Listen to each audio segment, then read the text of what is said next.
आज के मेहमान। अथ स्वागतम् शुभ स्वागतम् अथ स्वागतम् शुभ स्वागतम् आनन्द मङ्गल मङ्गलम् आनन्द मङ्गल मङ्गलम् हितप्रियं भारत भारतम् हितप्रियं भारत भारतम् स्वागतम् शुभ स्वागतम् अथ स्वागतम् शुभ स्वागतम्। आज के मेहमान। इस कार्यक्रम में हमारे आज के मेहमान हैं हिंदी और गुजराती धारावाहिकों के सहायक निर्देशक और अभिनेता हेमंत दिवेचा। आपसे बातचीत की है अमरकांत दुबे ने।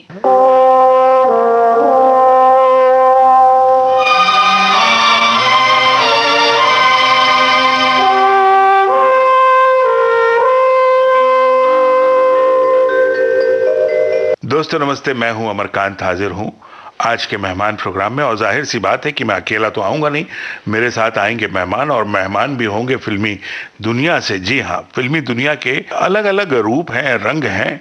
सीरियल भी आजकल फिल्मों का ही एक हिस्सा माने जाते हैं और पहले भी माने जाते रहे हैं। और जो आज के हमारे मेहमान हैं वो मुख्य रूप से सीरियल से जुड़े हुए हैं, टीवी सीरियल से। लेकिन ऐसा नहीं है, फिल्मों में भी उन्होंने हाथ आजमाए हैं और अच्छी अच्छी फिल्मों से जुड़े रहे हैं। मैं बात कर रहा हूं हेमंत दिवेचा साहब की, और इनकी जो खासियतें हैं वो तो मैं बातचीत के दौरान आपको मालूम हो ही जाएंगी। लेकिन मैं आपको बता दूं कि एक बहुत ही नामवर कैमरामैन रहे हैं, यानी डायरेक्टर ऑफ फोटोग्राफी, डीओपी जो कहलाते हैं, द्वारका दिवेचा साहब। आपकी जानकारी के लिए ये बता दूं कि शोले फिल्म की जो फोटोग्राफी थी वो द्वारका दिवेचा साहब ने की। वो हमारे हेमंत दिवेचा साहब के चाचा हैं और इनके पिता कपिल दिवेचा ये साउंड रिकॉर्डिस्ट रहे।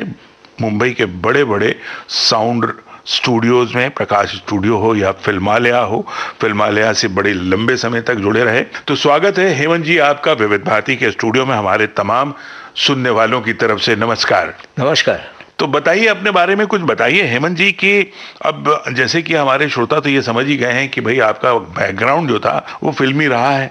आपका परिवार जो है, चाचा आपके कैमरामैन थे, पिताजी आपके साउंड रिकॉर्डिस्ट थे, तो जाहिर सी बात है आपको भी इसी लाइन में जाना था।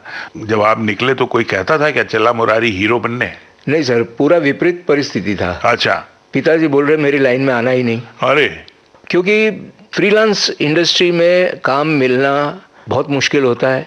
जिसके लक होते हैं उनको मिलते जाते। तो फादर के साथ कई ऐसे इंसिडेंट हुए जिसकी वजह से उन्होंने मुझे बता दिया कि आप मेरी लाइन में नहीं आओगे। तो मैंने अपना बीकॉम किया, लेकिन स्टेज से काफ़ी लगाव था। 12 साल की उम्र से मैं थिएटर करता था। कॉलेज में मुझे बेस्ट एक्टर का अवार्ड भी मिला। एक्टिंग के लिए भी मैं निकला, लेकिन जब देखा तो मुझे लगा कि मुझे तो एक्टिंग से ज़्यादा डायरेक्शन में इंटरेस्ट है। तो फिर मैं डायरेक्शन की तरफ मुड़ गया। चलिए, आपकी वो मुड़ने की कहानी है वो ज़रूर सुनेंगे, जानेंगे।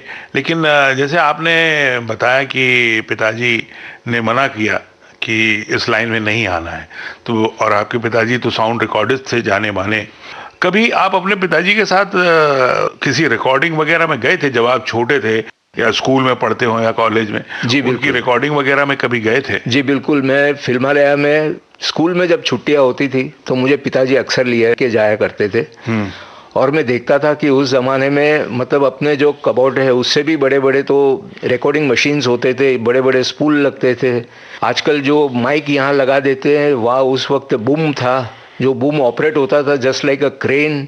वो सब देखकर इतना फैसिनेट होते थे कि वाह क्या बात है। और वो जो ऑपरेटर होते हैं, मतलब उनकी जो टाइमिंग होती है कि यह अभी ये डायलॉग आएगा इसका, अभी ये आर्टिस्ट डायलॉग बोलेगा, तब तक तो बूम घूम जाता था। तो वो देखने का वो था कि क्या कमाल की इनकी सिंक होती थी और ये रिकॉर्डिंग होती थी। क्योंकि रिकॉर्डिंग तो अलग जगह पर होती थी, स्टूडियो अलग जगह पर होते थे। तो यही सारी चीज़ें जो थी कहीं ना कहीं अंदर घर करती जा रही थी। जी बिल्कुल। तो मुझे आप ये बताएं कि जैसे आपने कहा कि नहीं साहब मेरा तो मामला जमा नहीं निकला हीरो बनने, लेकिन हीरो वाला मामला नहीं जमा, तो आप डायरेक्टर बनेंगे, ये बात आपको कैसे महसूस हुई? क्योंकि मैं जब भी शूटिंग पे जाता था तो कंट्रोल जो होता था डायरेक्टर का, the captain of the ship जिसको कहते हैं, डायरेक्टर, मतलब उसका जो एक समझाना, वो किस तरह करता था, मैं सारी चीज़ें ऑब्जर्व करता था। और गुजराती मैंने काफ़ी सीरियल की as a assistant, as a associate, तभी भी मैं डायरेक्टर को ऑब्जर्व करता था। मुझे तभी से वो एक इंस्पिरेशन मिलती थी कि नहीं, मुझे डायरेक्टर बनना चाहिए, क्योंकि मेरे में वो चीज़ें हैं कि जिसको बोलते हैं कि एक आपको सीन सोचना, एक विजुलाइज करना, एक सीन समझाना, कौन सी लाइन पे आपको भार देना है, कौन से वर्ड पे आपको पंच देना है, तो ये सारी चीज़ें पहले से ही मुझे बहुत अच्छी लगती थी।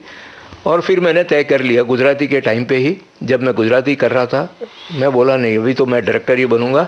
और फाइनली मुझे हिंदी में एंट्री मिली 1992 में। चलिए 1992 तक आएंगे, लेकिन फिलहाल तो मैं ये जानना चाहूंगा कि जब आप अपने पिताजी के साथ जाया करते थे साउंड रिकॉर्डिंग में, तो उस दौर की, उस जमाने की कोई फिल्म याद है आपको कि आप उस फिल्म की रिकॉर्डिंग में गए हों? ये इन हाउस ही प्रोडक्शन हुआ करता था मुखर्जी ब्रदर्स का। हाँ। क्योंकि पिताजी फिल्मालय में जॉब करते थे, क्योंकि वो ज़माने में सब लोग मतलब साउंड रिकॉर्डिस्ट जॉब पे आया करता था, मतलब मंथली होता था उनका, तो उनको डेली जाना पड़ता है, फिर चाहे किसी की भी शूटिंग हो तो उनको करना है। तो उस ज़माने में एक तो प्रीत की डोरी, संबंध, ये देव मुखर्जी वाली, जब भी गया हूँ तभी मैंने ये 2-3 फिल्मों की रिकॉर्डिंग देखी है। तो अब अगर मैं आपसे जानना चाहूं कि इनमें से किसका गाना सुनवाना चाहेंगे आप, तो सुनते चलते हैं, आपकी यादें भी ताज़ा हो जाएंगी। कौन सा गाना सुनवाएंगे? ये संबंध फिल्म से है गाना, चल अकेला चल अकेला। बहुत प्यारा गाना था, और जब पिक्चराइजेशन हो रहा था तो देखकर बहुत खुशी होती थी। तो आइए सुनते हैं।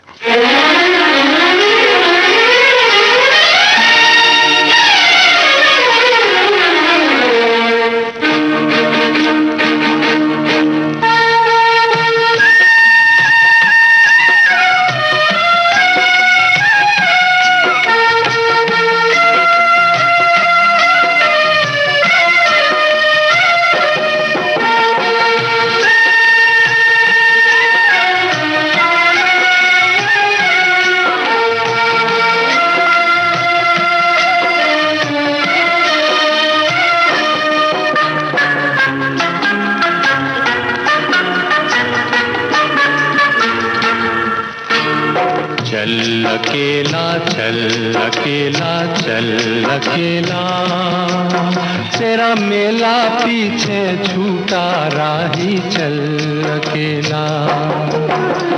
चल अकेला चल अकेला चल अकेला, तेरा मेला पीछे छूटा राही चल अकेला।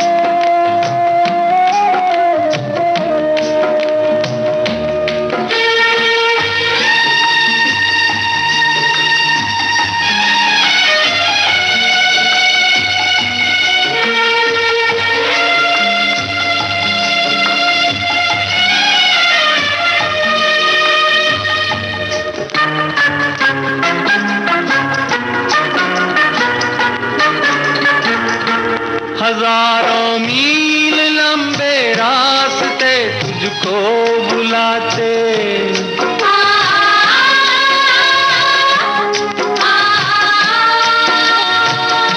यहाँ दुखड़े सहने के वास्ते तुझको बुलाते।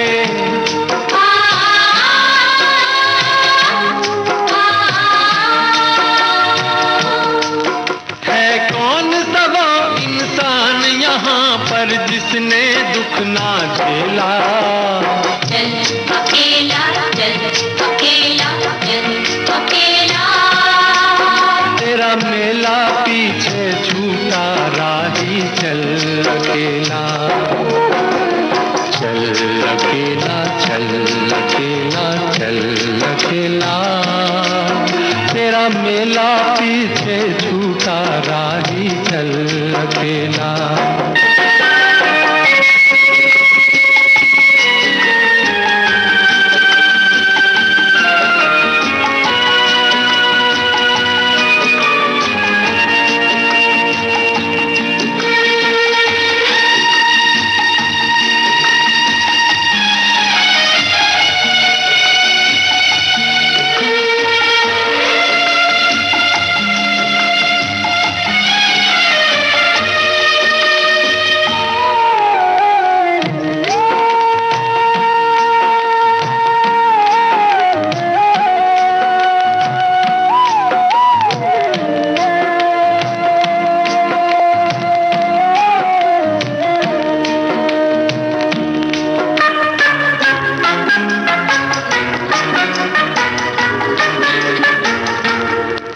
कोई साथ ना दे तो तू खुद से प्रीत जोड़ ले।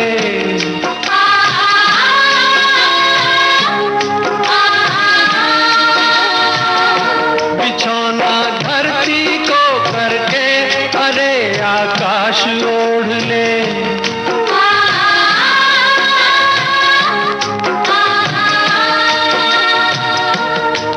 यह पूरा खेल अभी जीवन का तूने कहाँ है खेला। चल अकेला, चल अकेला, चल अकेला। तेरा मेला पीछे छूटा राही चल अकेला। चल अकेला, चल अकेला, चल अकेला। तेरा मेला पीछे छूटा राही चल अकेला।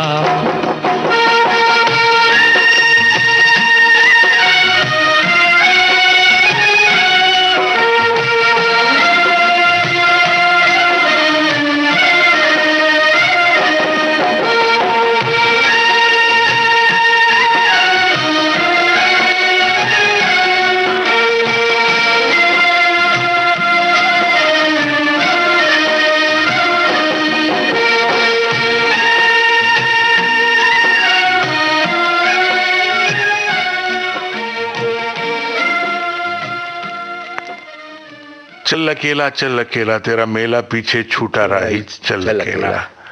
पंडित प्रदीप का लिखा गाना है ये, और इस गाने में जो प्रेरक भाव है जी, कहीं ना कहीं इंसान को बड़ा प्रेरित करता है। और ये बहुत टची है, अपने दिल से जुड़ा हुआ और इंसान से जुड़ा हुआ। ऐसा लग रहा है कि गाना आप सुनते हैं तो लगता है कि वाह। तो आपकी भी जो यात्रा थी वो कहीं ना कहीं अकेले करने वाली थी तो आप भी चल पड़े एक अलग लाइन में। तो फिर शुरुआत कहीं कोई ट्रेनिंग बाकायदा कोई प्रशिक्षण लिया आपने इसका? जी नहीं, मैं कोई इंस्टीट्यूट वगैरह में गया नहीं हूँ सीखने के लिए।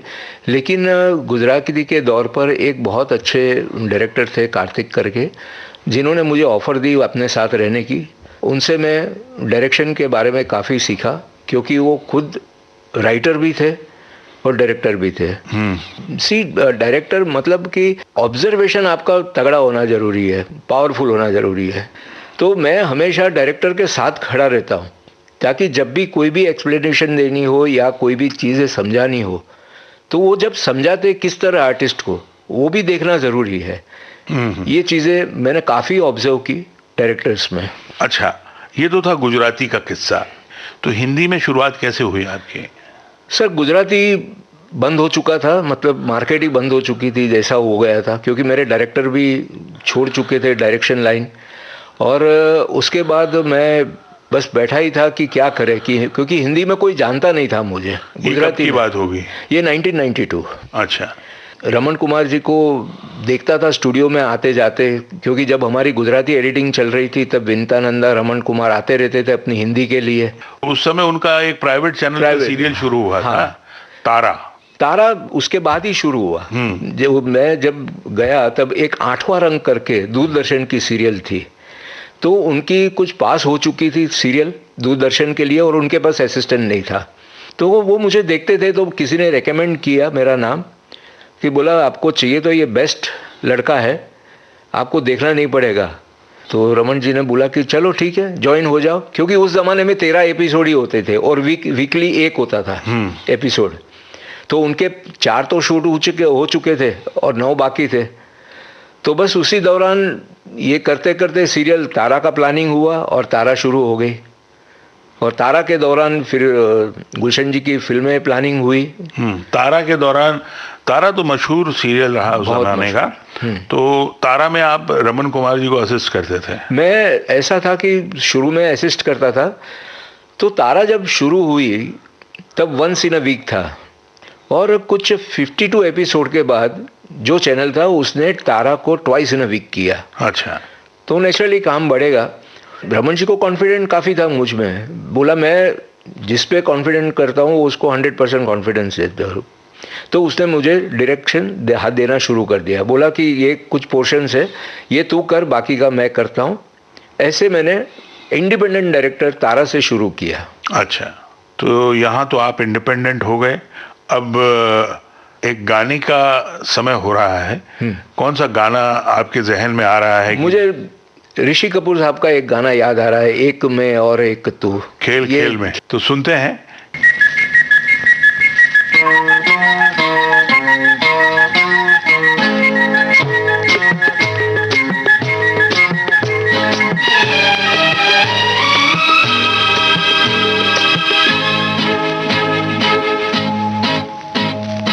एक मैं और एक तू, दोनों मिले इस तरह, और जो तन मन में हो रहा है ये तो होना ही था। एक मैं और एक तू, दोनों मिले इस तरह, और जो तन मन में हो रहा है ये तो होना ही था।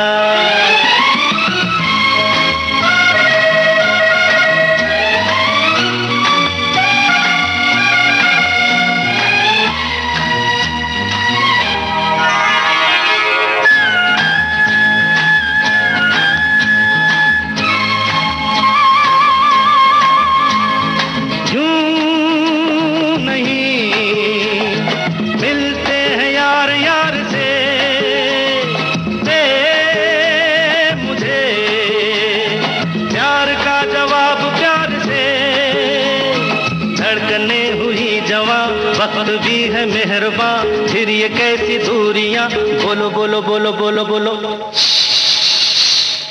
एक मैं और एक तू, दोनों मिले इस तरह, हो एक मैं और एक तू, दोनों मिले इस तरह, और जो तन मन में हो रहा है ये तो होना ही था।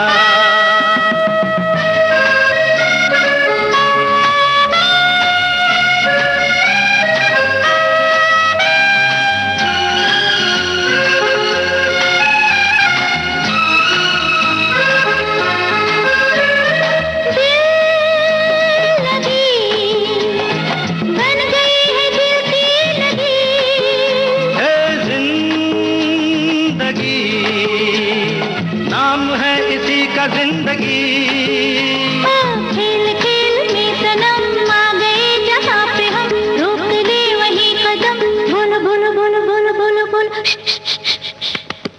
एक मैं और एक तू, दोनों मिले इस तरह, एक मैं और एक तू, दोनों मिले इस तरह,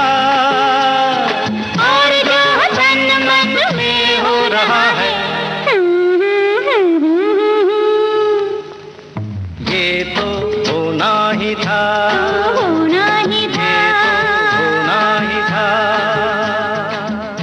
गाना तो बहुत अच्छा सुनवाया आपने। इस समय जब ये आप तारा की बात करें, क्या उम्र रही होगी आपकी? मैं अबाउट 35। तो उस समय तक एक मैं और एक तू हो गया था? वो तो कभी का हो गया था, वो तो हमारे कॉलेज के जमाने में हो गया था। अच्छा मतलब आप इस लाइन में आए ही थे शादी के बाद? हाँ। तो कैसे मिले थे आप अपनी पत्नी से, और नाम क्या है उनका? हमारी पत्नी का नाम है Uma. We are belongs to the same caste. तो इनकी कजिन सिस्टर की शादी थी।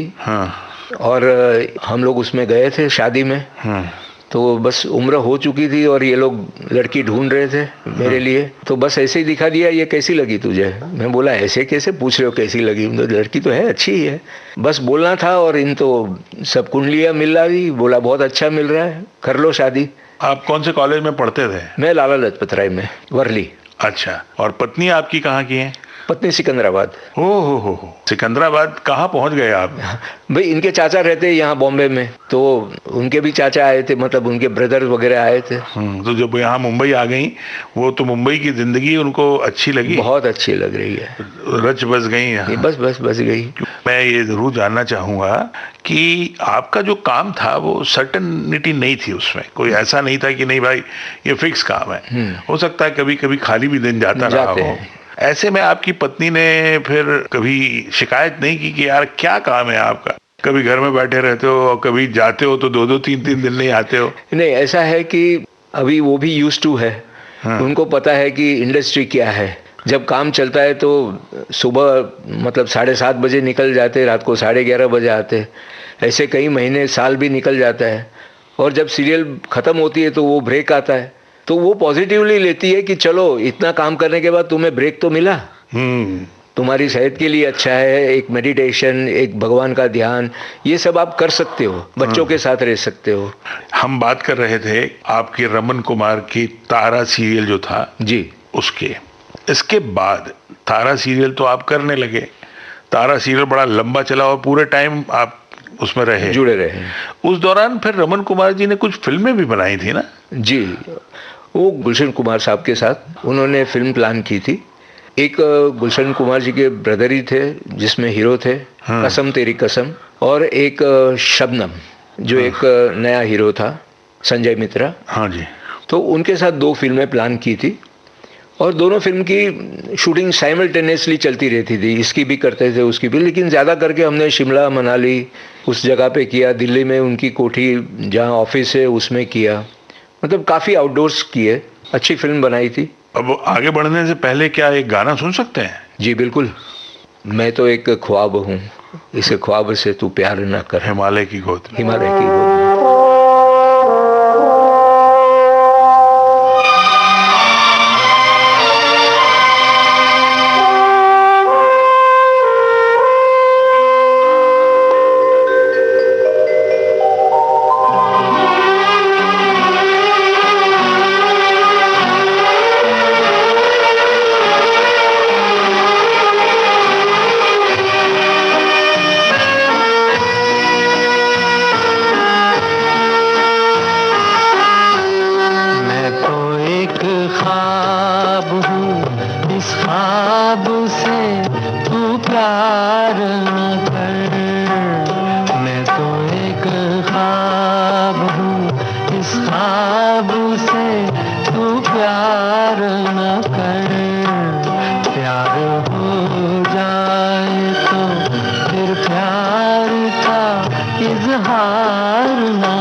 जमाने में कहीं मिलते हैं, भूल जा जाने दे तकदीर से तकरार न कर, भूल जा जाने दे तकदीर से तकरार न कर।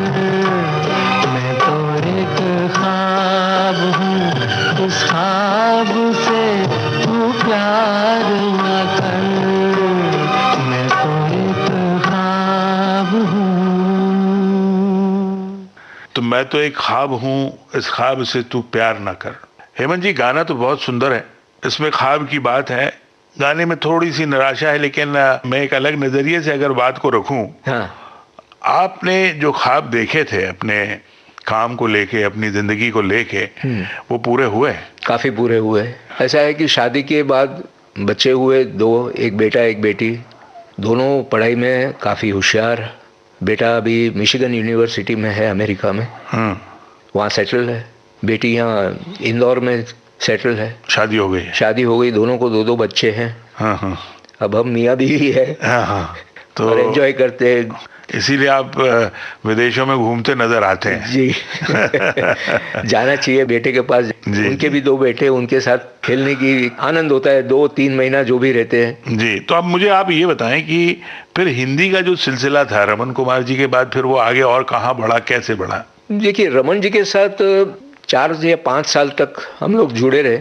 उसके बाद बाहर निकले तो स्ट्रगल और बढ़ गई, क्योंकि 5 साल एक ही प्रोडक्शन हाउस में काम करते करते बाहर की दुनिया के जान पहचान बहुत कम थी।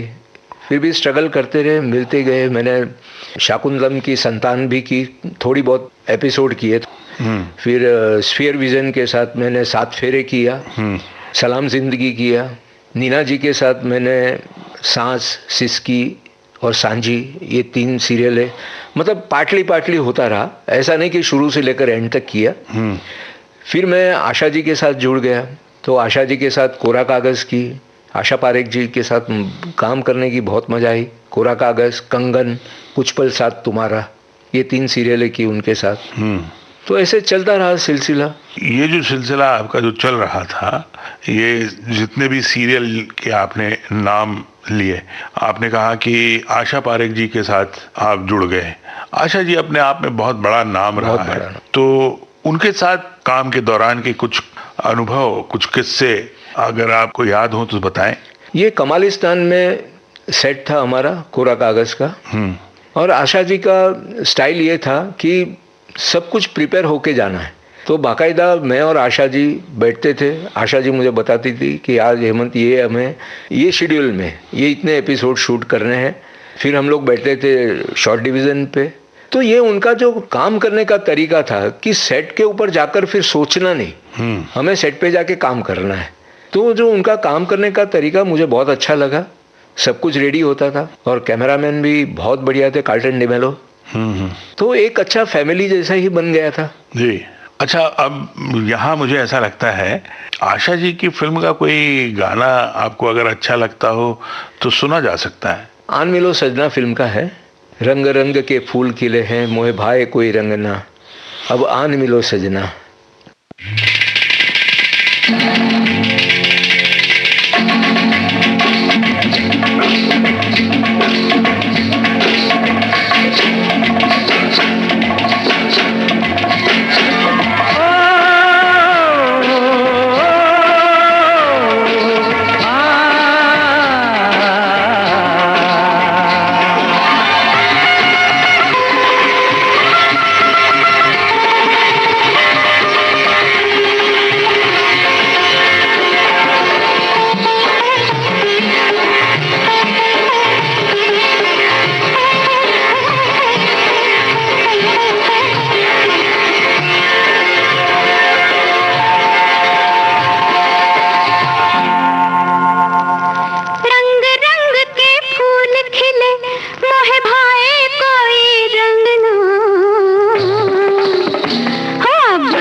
पतंगा नाचे,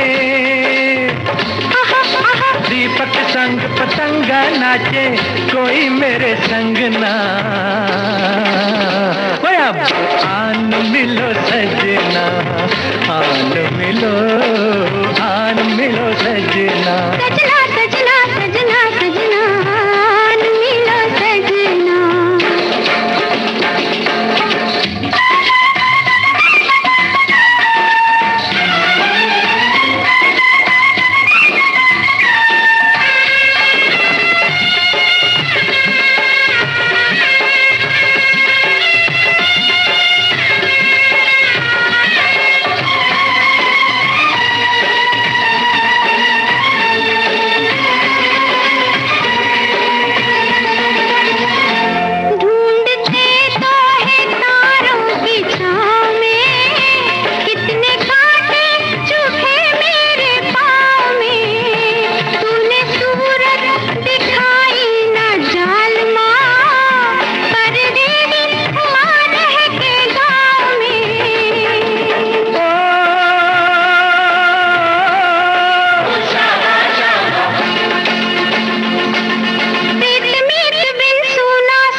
मिली प्रीतम से सब पनहारियां।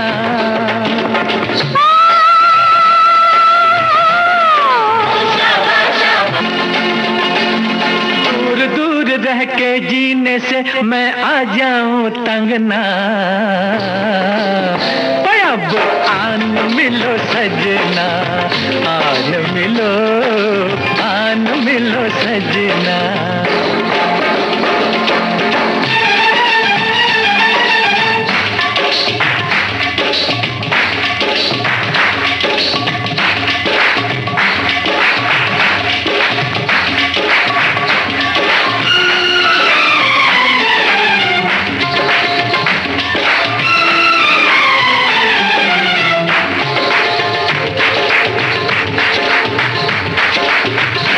कैसे पूछूं मैं प्रेम की पहेलियां, संग होती है तेरी सहेलियां। बिछड़ना किस कम दिया ये सहेलियां, मेरी रात आने किनिया अकेलियां।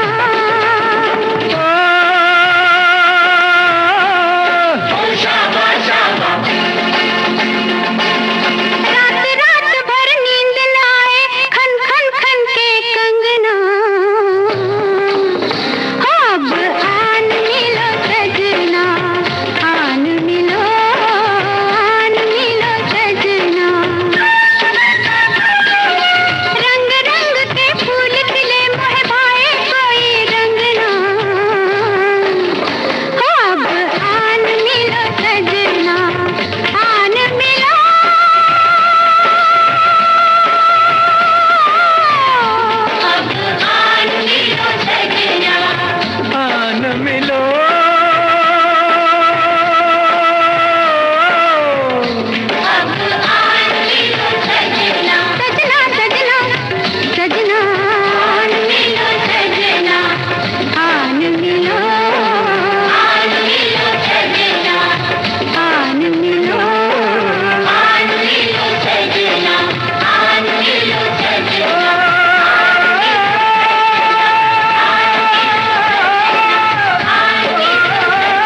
आपकी पत्नी को क्या भाता है और किस तरह से आपका परिवार जो है अभी, चूंकि जो बीते समय की अगर बात करें तो जैसे आपने कहा कि आपके बच्चे तो चले गए हैं बाहर, बीता जो समय था कोरोना का, ऐसे में एक तो वैसे ही लोगों में बड़ा एकाकीपन और अकेलापन रहा है और इसने एक अलग दहशत मचा दी। कैसे जो जीवन का जो आपका, क्योंकि काम भी बंद थे। जी देखिए कि अगर ऐसा है कि ये सोचते रहे तो फिर वही इफेक्ट होती है। और हम लोग 2002 से सहज योग करके एक संस्थान है जिसमें मेडिटेशन, और हम लोग हफ्ते में एक बार मिलते हैं साथ में और ध्यान करते हैं माता जी का। उससे आपको काफ़ी फर्क पड़ता है। तो हमारा जो समय है, सुबह का ध्यान, शाम का ध्यान अच्छी तरह निकल जाता है। फिर खाने पीने में एक दूसरे को मदद करना, चीज़ें लाने में, ये जाए या मैं जाऊं, तो ऐसे ही एक दूसरे को सहारा बन के, मतलब उसका तो काम ही है, लेकिन मैंने जो अपने आप से एक इनिशिएटिव लिया कि नहीं भाई, मुझे अपने आप को बिजी रखना है। और दूसरी बात कि थोड़ा सा क्रिएटिव वर्क, जैसे कि कोई स्टोरी सोचना कि हाँ मैं इसको क्या कर सकता हूँ, ये भी समय मिल जाता है। तो थोड़ा क्रिएटिव साइड भी अपना 2-3 घंटा कर लिए तो काफ़ी अच्छा लगता है कि माइंड फ्रेश रहता है। जो काम किया है कभी उसको याद कर लिया कि हाँ भाई हमने ये किया था तो उससे बेटर क्या हो सकता है। तो ये जो पॉजिटिव अप्रोच रखने से ये चीज़ें हम दोनों को ऐसी तकलीफ नहीं आई कि कोरोना काल में क्या हुआ।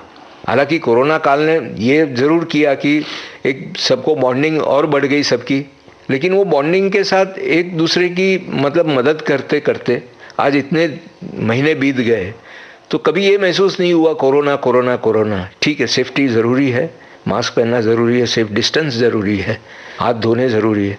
तो वो सब करा के हम लोग ने अभी विज़िट भी शुरू कर दी है कि जैसे आपसे मिलने आए, आपने बुला लिया जी जी, तो ऐसे ही जो फैमिलीज़ हैं उनके पास भी जाते हैं। तो आगे बढ़ने से पहले एक गाना आपकी पसंद का यहाँ पे सुनना ज़रूरी है और हमारे तमाम सुनने वालों को भी सुनवाना जी ज़रूरी बिल्कुल है।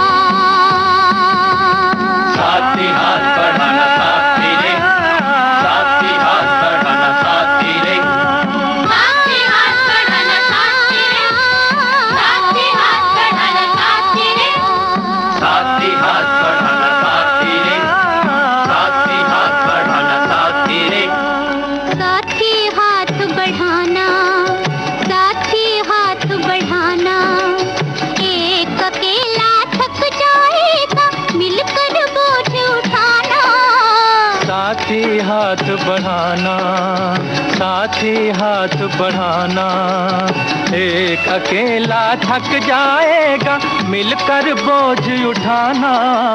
साथी हाथ बढ़ाना, साथी हाथ बढ़ाना साथी रे, साथी हाथ बढ़ाना साथी रे, साथी हाथ बढ़ाना साथी रे।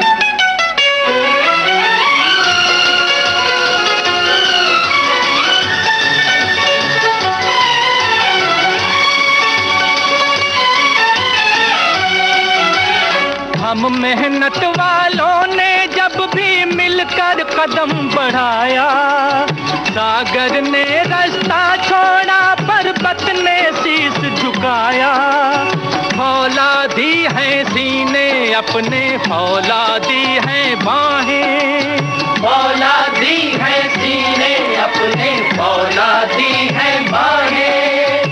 हम चाहें तो पैदा कर दे चट्टानों में राहें, हम चाहें तो पैदा कर दे चट्टानों में राहें। साथी हाथ बढ़ाना, साथी हाथ बढ़ाना, एक अकेला थक जाएगा मिलकर बोझ उठाना। साथी हाथ बढ़ाना, साथी हाथ बढ़ाना साथी रे, साथी हाथ बढ़ाना साथी रे, साथी हाथ बढ़ाना साथी रे।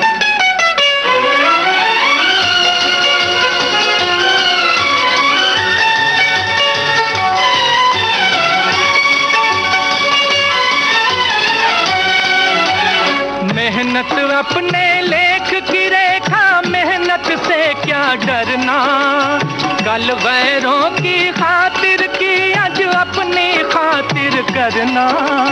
अपना दुख भी एक है साथी, अपना दुख भी एक, अपना दुख भी एक है साथी, अपना दुख भी एक। अपनी मंजिल सच की मंजिल, अपना रास्ता नेक, अपनी मंजिल सच की मंजिल, अपना रास्ता नेक।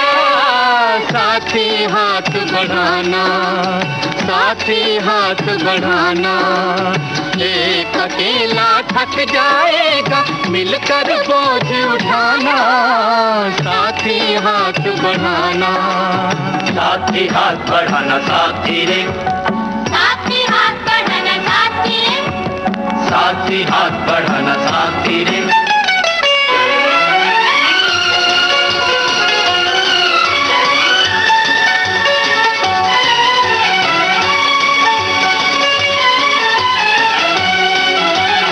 एक से एक मिले तो खतरा बन जाता है दरिया, एक से एक मिले तो जर्रा बन जाता है सहरा, एक से एक मिले तो राई बन सकती है पर्वत, एक से एक मिले तो राई बन सकती है पर्वत, एक से एक मिले तो इंसान बस में कर ले किस्मत, एक से एक मिले तो इंसान बस में कर ले।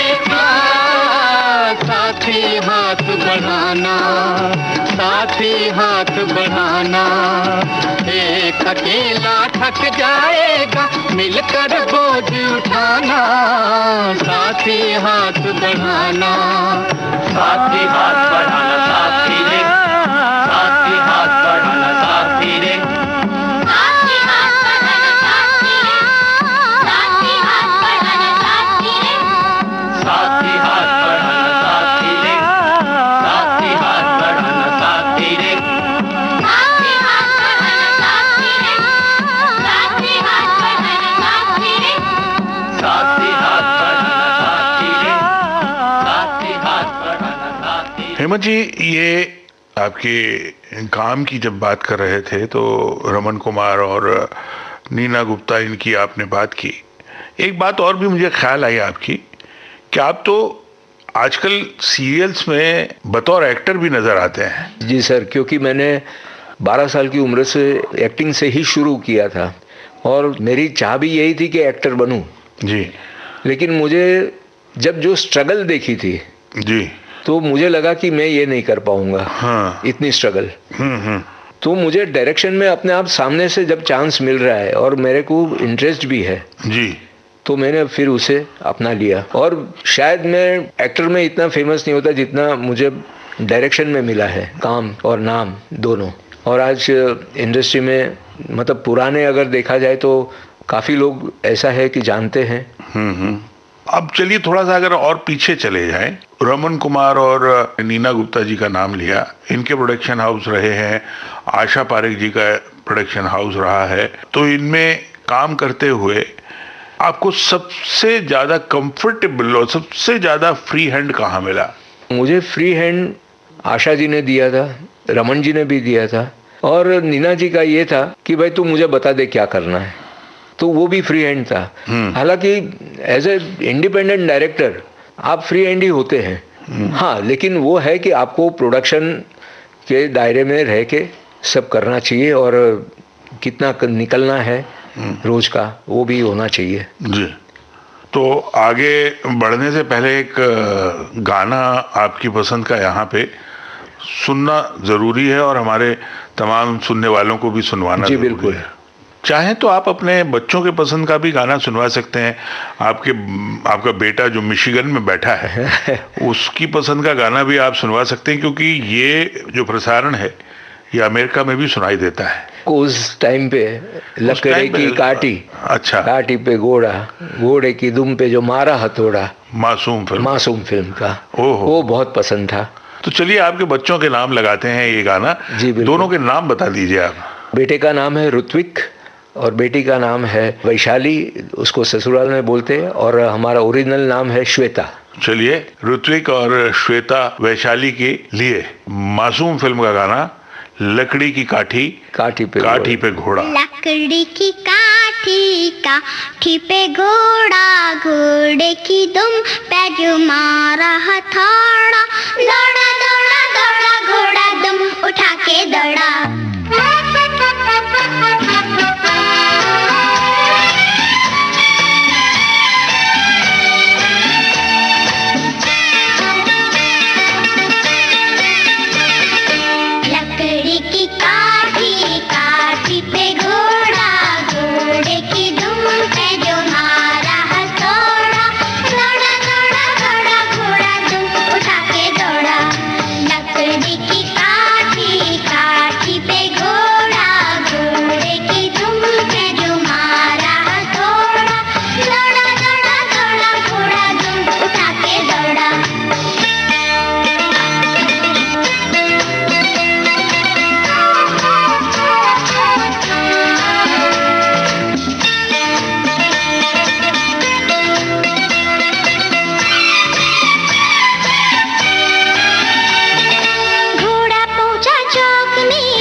चलिए बच्चों को तो याद कर लिया हमने, अब आप मुझे ये बताएं कि इतने समय से आप इंडस्ट्री में काम कर रहे हैं, इतना आपने काम किया है, कुछ ऐसा रह गया है जो आपको लगता है कि ये करना अभी बाकी है? एक इंडिपेंडेंट प्रोड्यूसर, को प्रोड्यूसर कि एक अपने पसंद की चीज़, अपना पसंद का सब्जेक्ट जो मैंने तैयार करके रखा है, मैं चाहूँगा अगर वो बने तो मुझे बहुत खुशी होगी।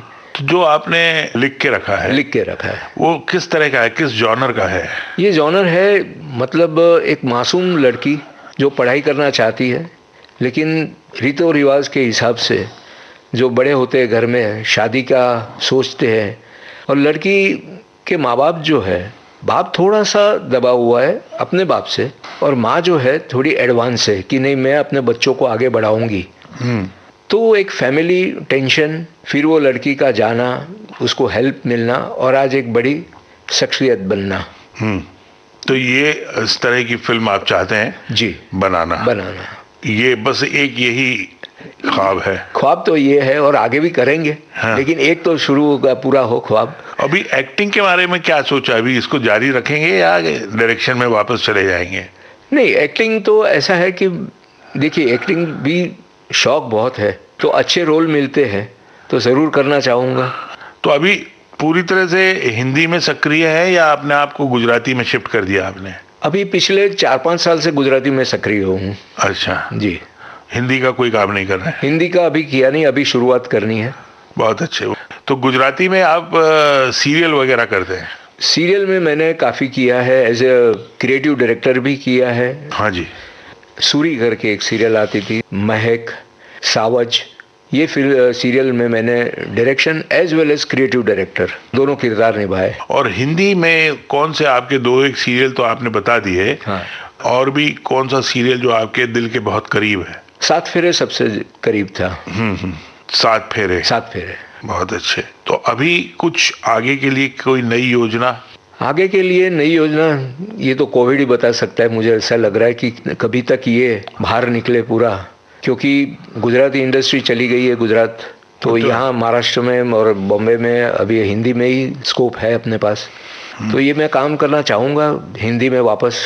हेमंत जी, बहुत सी बातें आपसे की हैं जी। मुझे लगता है कि अब फिर एक गाना आपसे सुनना जरूरी है जो कहीं ना कहीं आपकी यादों से जुड़ा हो। मुझे तो आज की सिचुएशन ज्यादा अच्छी लग रही है। यादों की बारात निकली है आज दिल के द्वारे। वाह वाह वाह वाह। तो यादों की बारात फिल्म का गाना हम सुनते हैं।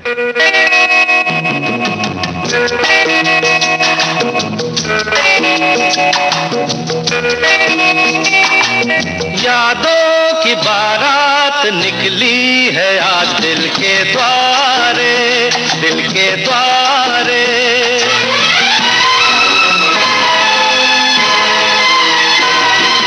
यादों की बारात निकली है आज दिल के द्वारे, दिल के द्वारे।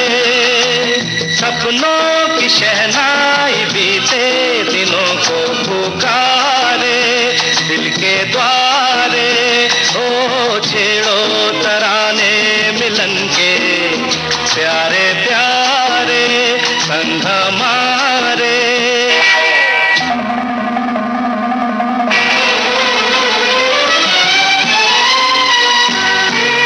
बदले ना अपना ये आलम कभी,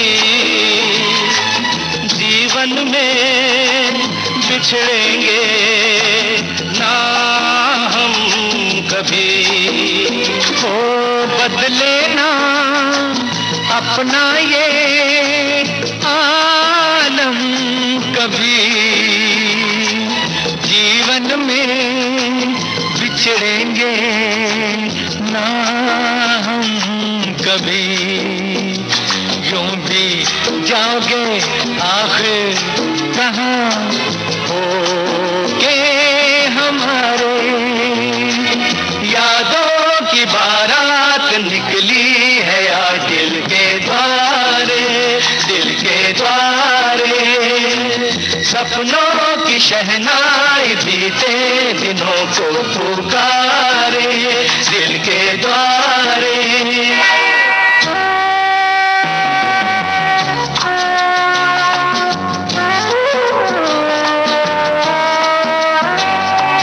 आगे भी होगा जो उसका करम, ये दिन तो मनाएंगे हर साल हम।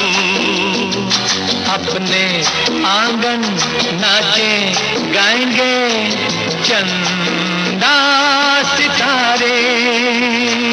यादों की बारात निकली है आज दिल के द्वारे, दिल के द्वारे। सपनों की शहनाई बीते दिनों को पुकारे, दिल के द्वारे।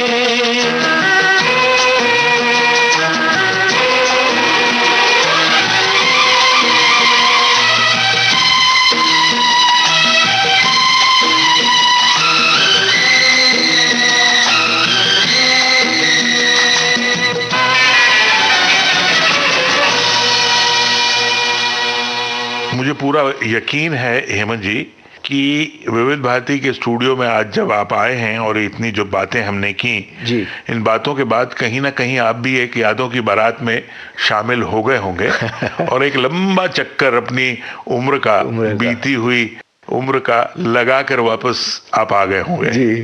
तो अब यहाँ आगे बढ़ने से पहले, अब चूंकि हमें बस आपसे विदा लेना है, लेकिन एक बात जरूर चाहूंगा पूछना कि कैसा लग रहा है पूरी जीवन का जो यात्रा यहाँ तक आप तय करके आए, इस पड़ाव पे उम्र पे आके। और ये भी मैं जानना चाहूंगा कि जो लोग, जो बच्चे, जो नौजवान, जो लड़कियां फिल्मों में या सीरियल में इस तरह से डायरेक्शन की फील्ड में जाना चाहते हैं तो उनको क्या करना चाहिए?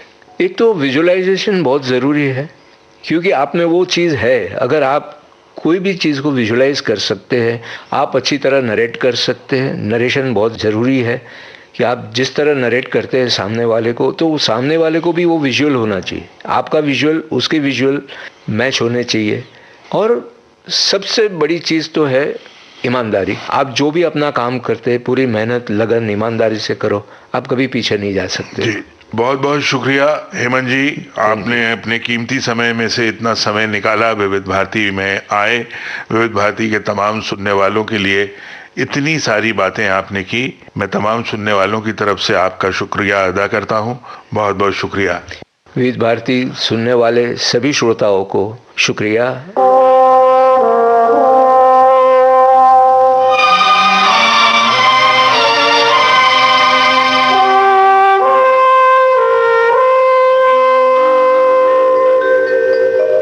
आज के मेहमान, इस कार्यक्रम में आप सुन रहे थे हिंदी और गुजराती धारावाहिकों के सहायक निर्देशक और अभिनेता हेमंत दिवेचा से अमरकांत दुबे की बातचीत।